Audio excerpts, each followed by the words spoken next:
আল্লাহ তুমি আমার গুনাহগার উম্মতকে বাঁচাও।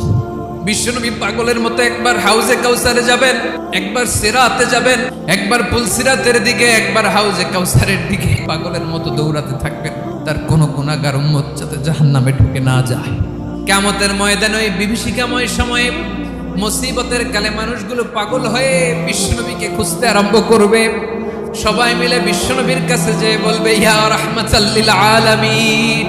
দেখেন আমাদের কি অবস্থা, সূর্যের আলোতে ঘেমে হয়রান। আজকে কেউ সুপারিশ করতে পারবে না।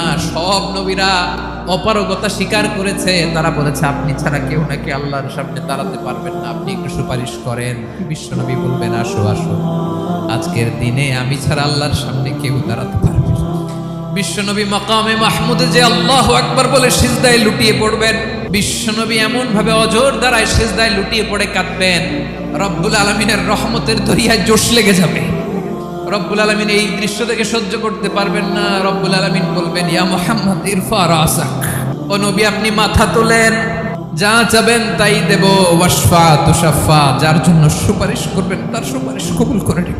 বিশ্বনবী মাথা তুলবেন, তুলে বলবেন, রব্বি হাবলি উম্মতি, আল্লাহ তুমি আমার গুনাহগার উম্মতকে বাঁচাও।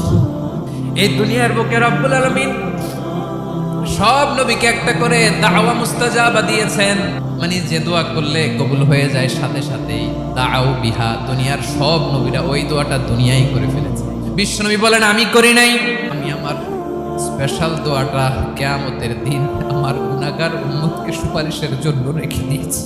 আমার যে উম্মতের হৃদয়ে যাররা পরিমাণ ঈমান আছে, আমার একটা উম্মতকেও তুমি জাহান্নামে ঢোকাতে পারবা না।